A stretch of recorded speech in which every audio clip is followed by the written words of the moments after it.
Hello, my name is Seven, and today I want to talk about, is being authentic worth it? Is authenticity worth the cost? Because there is a cost. Now, if you had asked me this over a year ago, I would have told you, of course it is. Why would it not be? There's nothing I want to be more in this world than authentic.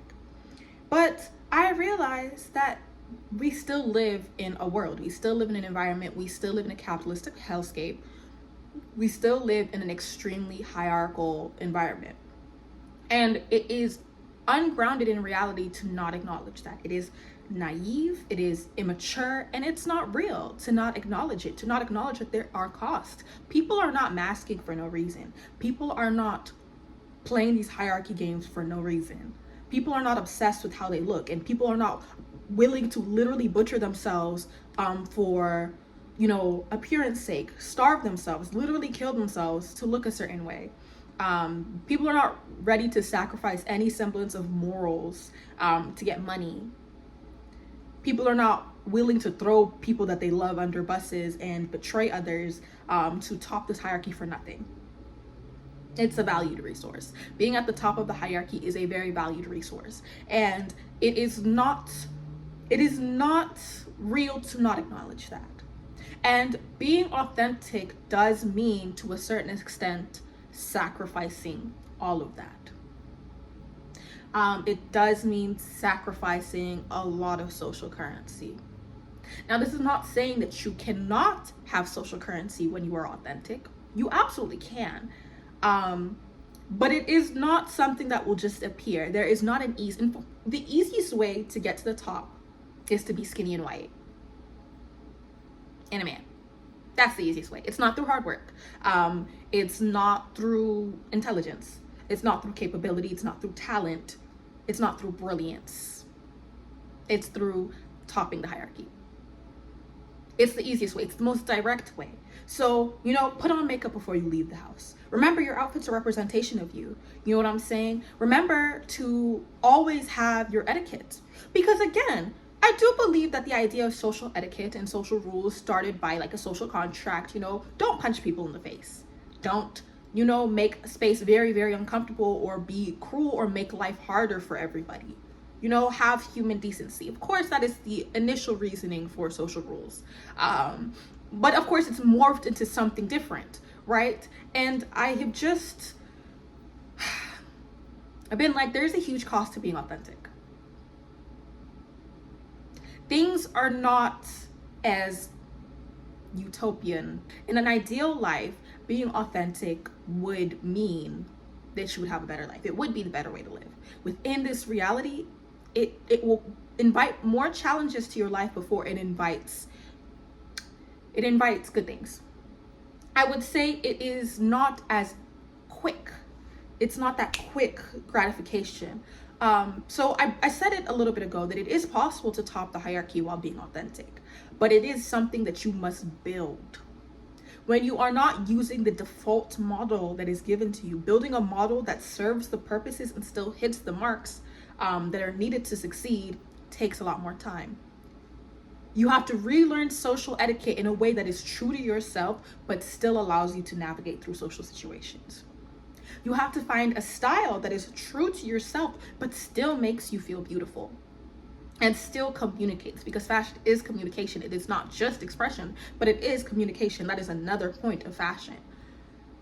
It's hard to find something that makes you money that is true to yourself and your desires.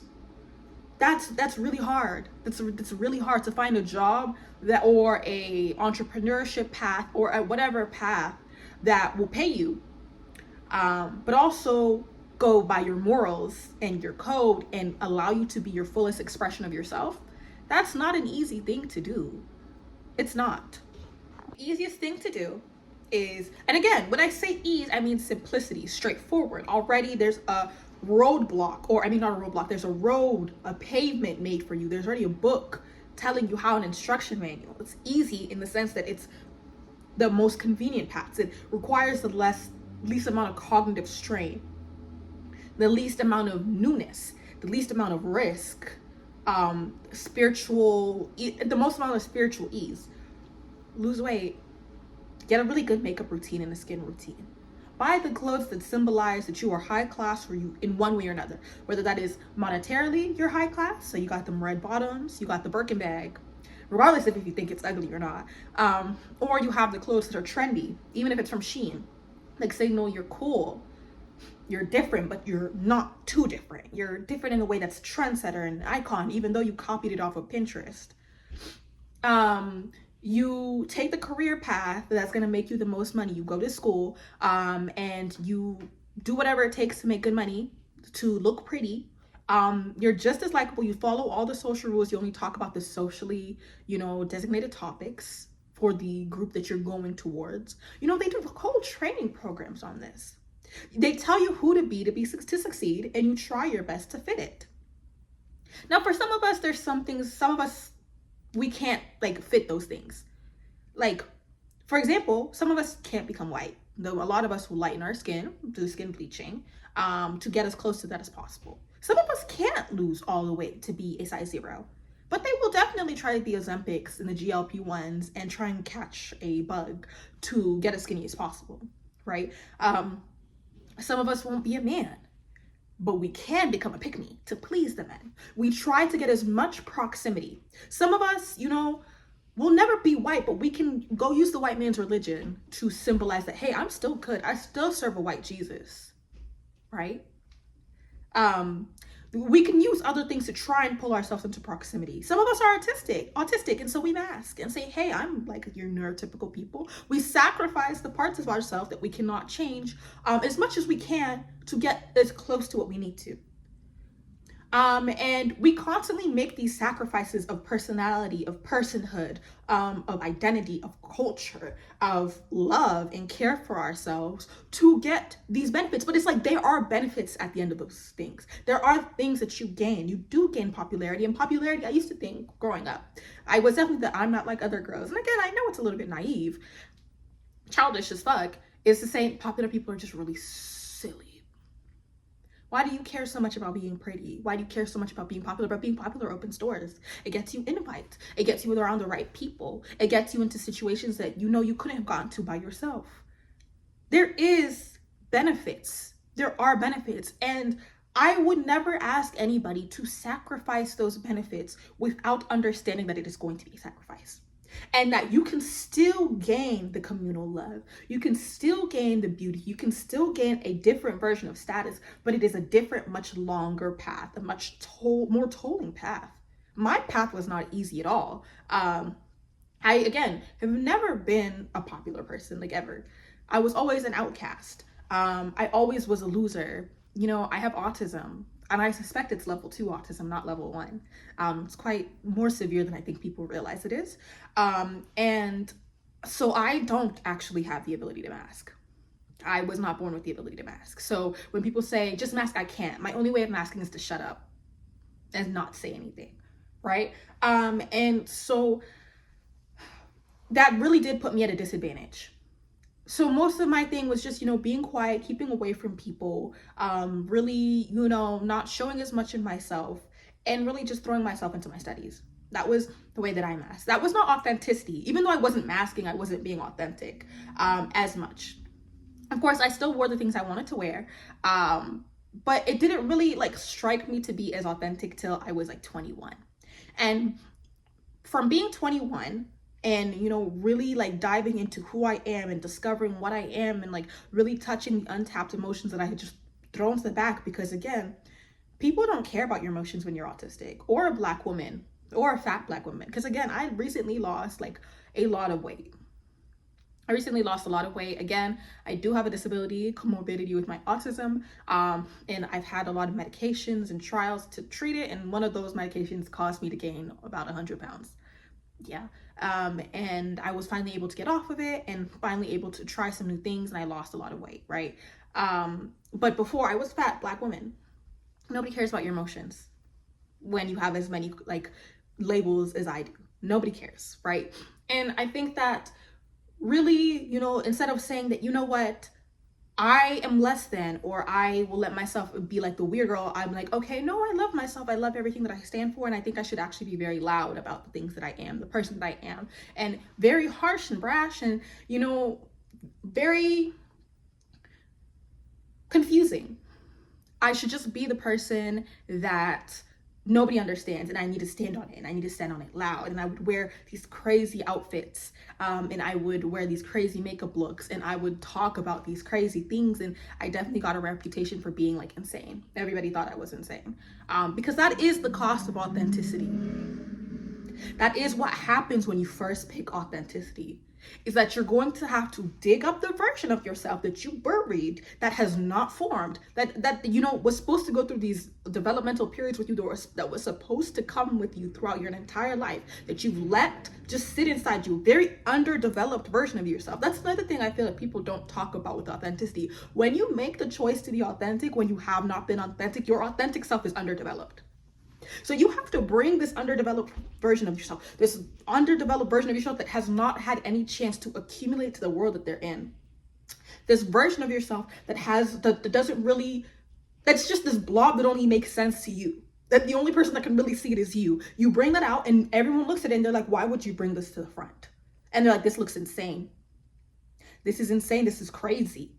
And you're going to have to love that version of yourself. You're going to have to raise that version of yourself up. You're going to have to fine tune that version of yourself. You're going to have to go out and test that version of yourself so that you see how it reacts to the world and how the world reacts to it, and how you can shape and still remain authentic, but shape it into a version of you that can flow with the world around you.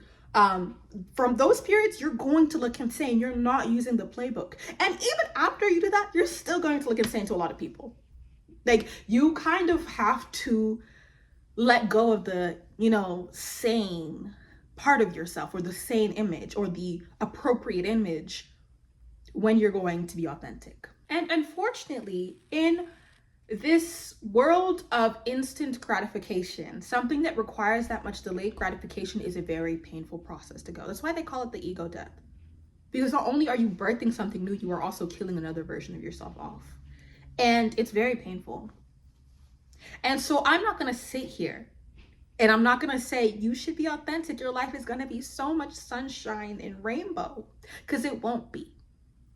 It won't be. That's not the reason you become authentic. The reason you could become authentic is so you can live with yourself. And so that you're not trapped. It's so that you feel free and you are actually giving yourself the space to achieve what you came here for. There is a reason why in spirituality they say authenticity is the highest vibration. It's because you cannot fulfill your purpose. You cannot fulfill your mission that you came to this planet for, that you came to this realm of existence for, if you are not being authentic. You cannot learn your lessons. You cannot achieve true happiness. Now, there's a difference between being satisfied and being, you know what is it? Where it's like you are being fed enough, you are being softened enough, you're comfortable. You can be comfortable and not be authentic. And that's the thing. If you're just looking to be comfortable, and I don't even know. I think it depends on who you are, because I don't think I could have ever been comfortable not being authentic. Probably the autism. I don't think that there's any version of me that could exist that's not authentic. It's either I'm miserable or I'm authentic. That's what I had to come to realize. And so that's why it was a very easy choice for me. But I understand that it's not as easy of a choice for other people. You can be pacified. You can have the money. You can have friends. They might not be the best friends in the world. They might not fully understand you. You might have to change a lot of yourself to be around them. You might have a lot of standards or restrictions to be around them, but they're there. You know what I'm saying? You make money. The money might not make you might not be anything that makes you feel any type of way. And it may even make you feel a little bit misery, but you have money. You have a closet that gives you the status. It might not make you, again, feel any sort of way. You might not feel satisfied. You might not feel represented in your clothes, but you will feel like you have a status piece. You have symbolism, and you can find comfort in that. Maybe even some joy. Maybe you can find some joy in the fact that your clothing communicates that you're a sophisticated, rich person, or you're very trendy and cool, or you're the hot girl, or whatever category that you put yourself in. You can be more easily understandable, more better received. You know what I'm saying? When I go out in my authentic outfits, it's either I'm being swarmed with compliments, or I'm getting weird looks, confused looks, maybe worse. When I walk into the house, it's either I have a crowd of admirers or I have a lot of people side-eyeing me. That's what it is to be authentic. Is that sometimes you will get close enough to the place that people understand you, especially if you've done the calibration that I've done, where I have come and I've like thrown a lot. Oh, if you know my story. And I don't really have the interest to talk about the past anymore. I think that part of me, I really killed her off. Lots of love to her. But if you know me, if you have any semblance of who I was before this period of my life, you'll know I threw a lot of things at the wall. Bow, bow, bow, bow, bow, bow, bow, just throwing, and seeing what can give me the best response while still being authentic. So yes, sometimes I do go out and people love what I have on. Sometimes people really do appreciate it, even if they don't fully understand it. They're like, I don't understand this, but hey, I love the fact that you're being out there. I'm getting to a point where people are starting to maybe see and understand, and it has taken years.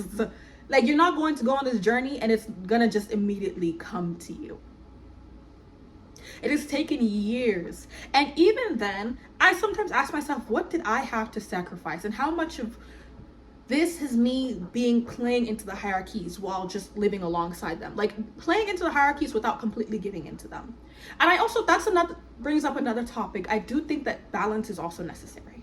But this is something that you learn later on in your journey of authenticity. You have to find a balance between yourself and what is going to allow you to live within this world, and it will always be a sacrifice. There always needs to be a balance. You cannot be 100% authentic.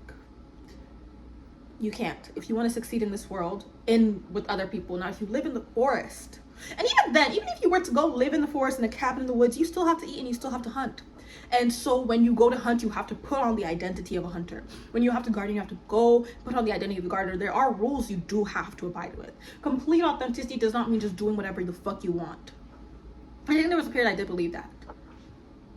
I did believe it to a little extent. Just whatever the fuck I want. And I did have to shape that a little bit and understand that there are certain non-negotiables that I can give. You know what I was saying? I used to not give a fuck about how presentable I was when I went outside. Now, again, this was a lot of side effects from medication that I had been on, a lot of different medications. I remember there was this one medication that I tried that just turned off my ability. Like, I never cared about what people thought, but I did care about being presentable to a certain extent. That medication completely turned it off. I didn't care. I would go out looking crazy every day. Didn't care what my apartment looked like when people came over. Something just turned off when I tried this new medication. And I remember just being in that, and I think that really allowed me to like really see that there are severe consequences and there are certain rules that do need to be followed. Like, regardless of, even without capitalism, without society, without hierarchies, without colonialism, there are still rules that need to be followed that you do have to make sacrifices for. That is the part you do have to be uncomfortable. Authenticity is not never making yourself uncomfortable. In fact, being authentic is one of the most uncomfortable experiences until you get used to it. I have a very small circle. I do have a very small circle. And I used to really want a big circle. I used to really want to have people that invite me everywhere, a whole group of people under my Instagram comments, liking my stuff, who were obsessed with me. But then, you know, I just was like, I actually would rather have one substantial relationship where I feel fully seen and understood, rather than one where I'm having to like clutch my pearls the entire conversation. I've been around people like that, where the entire conversation, I feel like I'm holding my breath. And I just feel like why would I want more than one of those? One of those is unbearable to me. Why would I want multiple? So it's like, even though I want the visuals of being popular, I don't want the reality of it. That's another thing that I've had to come to being authentic, is that sometimes realizing that your authentic self also means sacrificing understandability. The same way that functioning in this society requires you to sacrifice parts of yourself, or sacrifice the things that you want to be harmonious with the environment, to be harmonious with the world that you live in. To be authentic, you also must sacrifice some of that harmony. I realized that the visuals of being popular, especially as an artist and a creator who's worked in the entertainment industry, worked in the fashion industry, popularity is everything. People respect and want to work more with someone who gets 300 likes on every post, rather than my 40 or 30 on a good day. 30. I would say like 80 likes on a good day. 80 likes is a lot for me on an Instagram post. And I just had to realize that as much as I would like to hit that milestone of 300, it's like, I would rather have to take the long road and make sure that those 300 people actually understand my work, and it's not me holding my breath or pretending. So I've had to kind of let go of that metric. Also, the idea of attractiveness. I've had to find the balance, because again, you look at this look that I'm wearing right now. How many people are gonna be like, oh my God, girl, you're so hot? Now that's the thing. I'm not an ugly person. When I want to be, and this was even true when I was bigger. When I want to be, I can be really sexy. I can be really, really hot. I can be the baddest bitch in the room. None of these hoes have a chance. Everyone's coming up to me. But if I dress like this and I'm out with one of my baddie friends, everybody's gonna ignore me. And that can be a painful experience if you don't know how to stand in your authenticity. And so that will send a lot of people running back to being that competitive, like, oh, I need to be the baddest one. Everyone needs to compliment me. I'm never gonna be overlooked. If I go out in this route, this outfit, people are gonna look at me a little bit weird. So it's like finding that balance of like being able to do something. It's like knowing that you have the potential to do something and not necessarily going in that direction because you know that won't bring you the most fulfillment. And that has made me, especially because my, niche is fashion, has made me really sit and be like, do I want to be the person that gets all the compliments, or do I want to feel happy in my outfit? And is there a way I can combine the two? And some days I sacrifice one end, and some days I sacrifice the other. That's what it is. But I have come to myself to understand that there's certain non-negotiables that I will stand in. And I think the one thing about authenticity that I like is the strength that it requires. I think that I'm someone who is obsessed with being strong. Before I was disabled, I lifted very heavy. I did boxing and fighting. I like the idea of being physically strong more than I like the idea of being skinny. That's always been me, like always. I like the idea of being strong and powerful and being able to manipulate the world to my will. And that's okay. Wait, there are 2 points that come to my head when I think about it. The idea of manipulating the world to my will. And one thing about manipulating the world to my will means standing my ground and forcing reality to change around me. That's what really brought me into the idea of manifestation. And I'm a very great manifester. I've been able to manifest a lot of things. Now, there's still things that I've manifested that are loading into my physical reality right now. But a lot of the things that I wanted, I've been able to manifest. And that's also another reason why I'm very comfortable moving through a lot of different things, is because I know I'll be able to create another reality very easily. As like you're able to like really stand strong and like have your reality look you in your face and be like, I don't care if that's what you are, you're going to change. I'm not changing, you are. And I think that a lot of times people would rather just change to their environment to have the most ease and get the most accolades, but I have found that it's much more, there's more happiness. So it's like, would you rather be happy, or would you rather be slightly satiated? Would you like to rather be easily satiated or full and fulfilled? That's the question you have to ask yourself with authenticity. And I actually don't really think that there's a wrong option. I do think everybody should be more authentic, but I don't think that that's reality. And I don't think most people are gonna make that choice. And then that's the other thing about bending the world to your will. I also have to realize that social skills also are a type of strength. One that I'm never gonna have.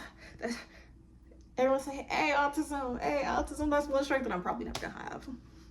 And accepting that has been really hard, but also understanding like that sometimes like I do have to use my appearance. That's the one thing that I can't, control, because of makeup and hair and clothing and whatever, to manipulate the world to my will.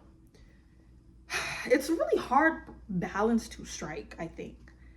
I think that I think that authenticity is worth it, but I don't think that you should also be 100% authentic all the time. I think that you should be able to stand within your authenticity, within your spirit and your soul, and if needed, that you can strip yourself bare.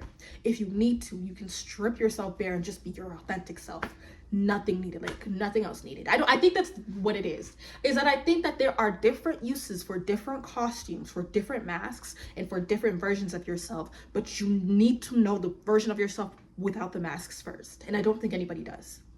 I think that's my answer, because I've really not had an answer this entire video. I was just like, let me just record and start speaking and see where I come to. And I think the conclusion that I'm coming to is that I think that authenticity should be your core, but it doesn't have to be who you are all the time. This is controversial. If I had said this with my following before I decided to rebrand, I would have gotten crucified. They'd have been like, who is saying this? But after some maturing, I realized that it is necessary to have masks. Also, protection wise, not everybody deserves your authentic self. No. And I'm learning this very, very late. Very late. Embarrassingly late. Not everybody deserves your authentic self, and it is putting you at a disadvantage. It gives people something to judge, to ridicule, to spread rumors about, to, you know, warp how you're viewed. It fucks up with your reputation. And that reputation word, I think maybe next video I'm going to talk about reputation, because that's a whole other topic I want to discuss as well. They can get to parts of you that are uncovered. They can tag, because most people are not genuine. I'm so naive as an autistic person, again, with that level 2 autism. I'm very naive certain times. Is that I want to see the best in people, because I know that I don't want to hurt anybody. I've never really had. That's also another thing, is that when I was bullied, I never really fought back, because I don't like hurting people. I don't want to hurt people. I don't want to be mean, even if they're mean to me first. I don't want to be mean. I want to show up as my kindest version. So I've been kind to people who hated me, when I honestly shouldn't have been. I used to think that it was a thing to be proud of, is to still show up as genuine and authentic and real and kind to people who wanted to do me harm. People who wanted to siphon energy from me, to copy what I have, to take what I have, to just get my essence, to make themselves feel bigger beside me. Because again, they just want to extract as much love and energy. You know what I'm saying? Take what you have and make it more polished, full, or more palatable to the general public. And I had to realize that that was me being kind of stupid. That's what it is. And so I think that's what has really like changed the script. Because, you know, when you talk about societal benefits, I was like, I can still have as many societal benefits and still be the weirdest bitch in the world if I really wanted to. People have done it and I can do it. But when it came to the idea of protecting myself and not putting myself through unnecessary battles, I think that authenticity is good when you know how to wield it as a weapon. Same thing for masking. When it is not your authentic... Actually, it's better to say masking is better rather than to say authenticity, because you should always be at your core authentic. Even with your mask on, you are your authentic self with the mask on. And I think that's another thing. A lot of people who mask are the mask. They delude themselves into thinking that they're the mask. They think that their mask is them. That's the issue. You should be a person wearing a mask, not a mask covering a glob of something. So I do think that, like, that's why I say that that's something that should come later in your authentic journey, because you're not going to know how to wear your clothes if you don't know how to use your body. Because your clothes go on top of your body, your mask comes on top of your body. But you should be able to use masks as tools, using like a shield or a sword. Like, that's another thing. If you want to wield a sword, you cannot wield a sword before you know how to wield your arm. But you should know how to wield a sword, and you should also be able to drop that sword and pick up an axe if you need to, or pick up a shield. And I think that that's an important part of authenticity, is knowing when to show up authentically and when to kind of maybe diffuse your authenticity, but you should always be authentic. One of the ways that I do this is through my makeup. So I can either do a very avant-garde, very creative look, very full face paint look, or I can do the look that I have on now, which is like very basic, but it still has that version of me, that fairy core whimsical version of me, which is the pink glitter inner eye corners and the red under eye. And so that's how it is makeup wise, that even when I'm deciding to be maybe a little bit more toned down, I still have those pieces of authenticity within me. So no matter what mask I'm wearing, I'm still myself. I'm not betraying myself at any point. I'm just protecting myself. And I think that that's the conclusion that I feel like people need to come to, is understanding that authenticity is worth it. But when you start being authenticity, it does come at a cost. And it does come at a price, and you will have to sacrifice a lot. And you will have to give up a lot. Especially when you're first stripping yourself bare to see what's under there. And you will have to do this in front of people too, because you have to be able to stand in your authenticity even when you're with another person. That's why it's like, even though I love makeup, you should go out of the house without makeup on.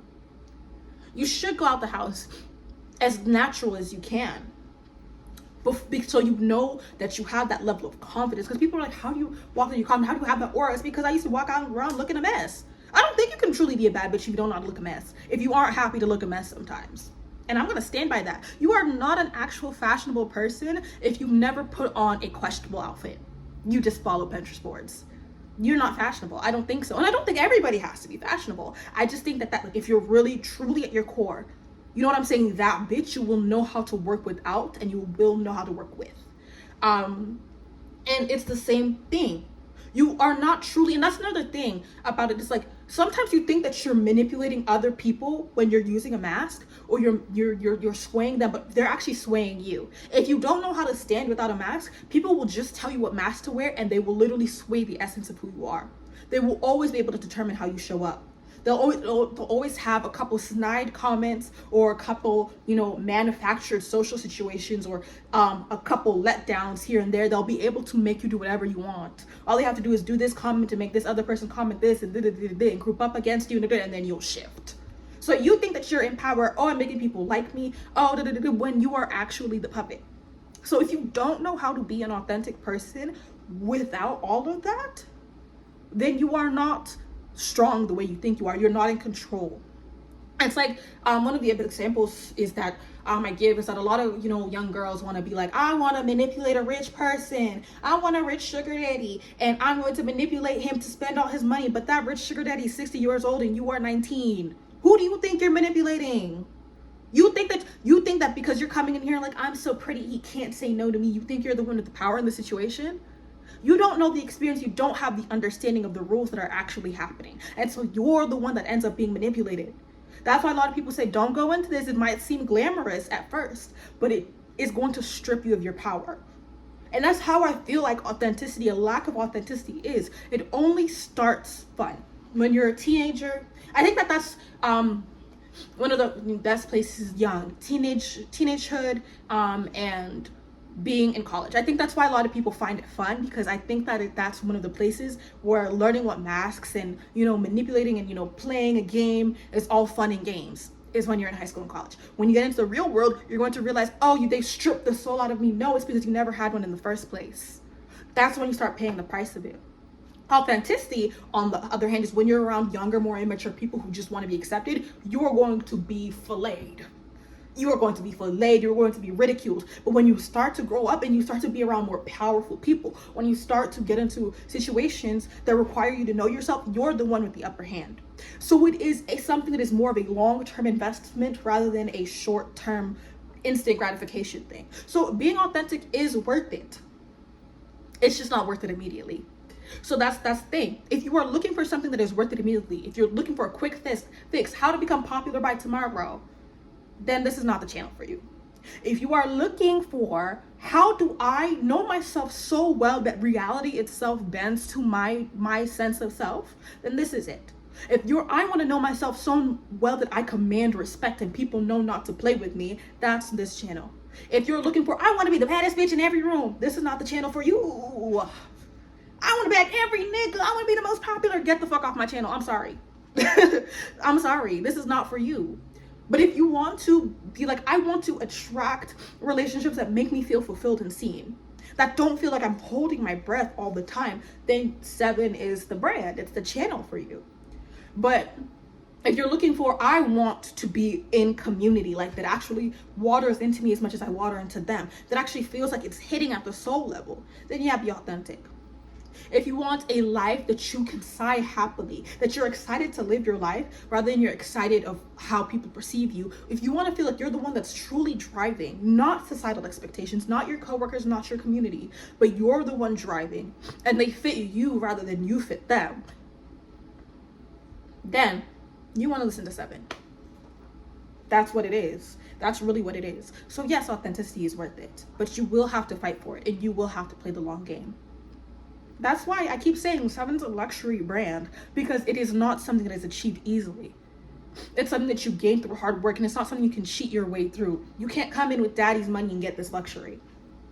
It's something you have to work through. It's something you have to learn the lessons through. It's the things that you have to have that boldness, that confidence to really sit in. That's what makes it luxury, because it's, again, an elite and small group of people.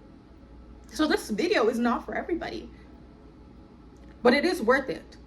It is. If you have the strength for it, authenticity is worth it. If you don't, then it's not. That's all. All right, thank you so much for watching. This was Seven with Seven. Again, it's the same because my name is SBYNN and then my brand is SBYN. So it's 7 and 7, but it's also 7, 7, 7. However y'all want to pronounce it. 7, 7, however. I don't think I even give a fuck. But all right, bye.